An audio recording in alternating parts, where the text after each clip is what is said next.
Community quarantine is hereby imposed in the entire of Metro Manila.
The pros and cons of COVID-19 vaccine.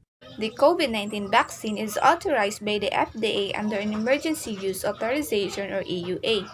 The vaccine is not FDA approved, so patients have the right to accept or refuse the COVID-19 vaccine. Currently, there are no FDA-approved alternatives, so the process of getting the COVID-19 vaccine is the protection against COVID-19, both Pfizer and Moderna, which demonstrates approximately 95% efficacy in presenting and preventing COVID-19 in adults. So this efficacy has been shown to be equal across all races and ethnicities, that both vaccines are two-dose series, and it is only after receiving the second dose of the vaccine that receive the benefit. Another pros of getting a vaccine, it is by building an immune response and creating antibodies. Therefore, if you come across with the virus later on, your body will recognize it and be able to fight off the infection that your body has to use as a lot of energy in order to build an immune response. So the cons of getting vaccines, you may notice some adverse effects after receiving a vaccine. Some known adverse events included pain, swelling, and redness at the injection site, fatigue, muscle or joint pain, headache, fever, nausea, and vomiting. So this may occur in 1 to 3 days after vaccination. Most symptoms are mild and some symptoms are very strong, which lead to death. The importance of COVID-19 vaccine. Stopping a pandemic requires using all the tools we have available. Wearing face masks and social distancing help reduce the risk of being exposed to the virus or spreading it to others. But these measures are not enough. Vaccine works with your immune system, so it will ready to fight a virus if you are exposed. So why COVID-19 vaccine is important? The COVID-19 vaccine produces a protection against the disease, a result of developing an immune response to the SARS-CoV-2 virus. Developing immunity through vaccination means there is a reduced risk of developing illness and its consequence. So this immunity will help you fight the virus if you are exposed. Getting vaccinated may also protect the people around you, because if you are protected from getting infected and from disease, you are less likely to infect someone else.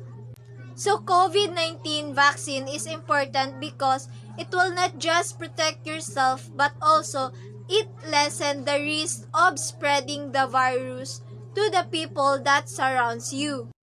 One of the importance of having this vaccination for the dreaded COVID-19, aside from vaccinating the healthcare personnel so that their other patient won't get COVID-19, it is also the best tool to help stop this pandemic.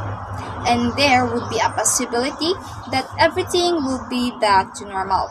But of course, wearing face mask and face shield is still a must. But with the combination of vaccine and this face mask and face shield, COVID-19 will be easily prevented.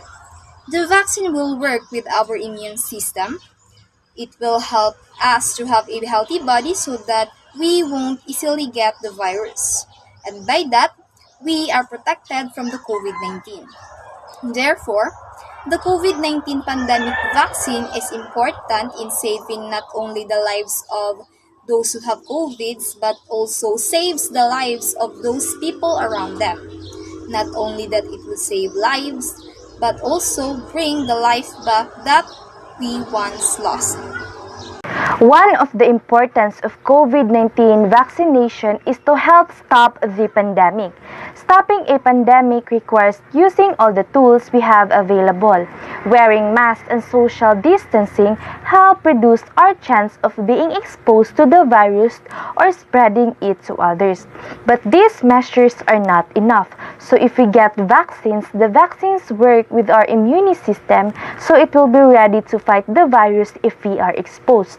Getting vaccinated also may protect people around you, particularly those at greater risk for severe illness from COVID-19.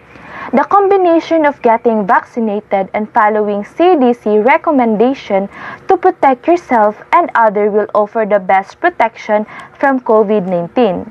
The role of millennials in relation to government vaccination program. The role of millennial in relation to the government vaccination program. The COVID-19 early stories spread rapidly thanks to social media, and millennials are well equipped to recognize and exchange reliable news information with their peers. So, millennials, who are often criticized for communicating via social media rather than in person, should use this opportunity to teach older generation how to remain linked. Young adults may help their families use technology to create community and establish a link to the outside world by sharing an insightful thread from a physician or a doctor. Social media challenges and videos, once dismissed as meaningless, can now provide a genuine entertainment and feelings of community, as well as spread important public health messages in relation of the vaccination program. Instead of painting all young people as lazy and stupid, it's past time for us to use our unique experiences and talents to help the world rapidly overcome this pandemic. We have the ability to make physical separation and even work well. The Generation Z is the current one. Fearless leadership, not selfishness, is our brand. If there was ever a time when our planet needed our assistance, it is now. Good day everyone, I am Shane Vegan Saga and I am going to talk about the role of millennials in relation to the COVID-19 vaccine. One of the rule of millennials in this pandemic is being open and adapted to change. Millennials describe that this generation has been accepting the changes in business, technology, and the economy. Especially during the pandemic, they are open with the situation and they adapt the changes, having a new normal situation at home or in school.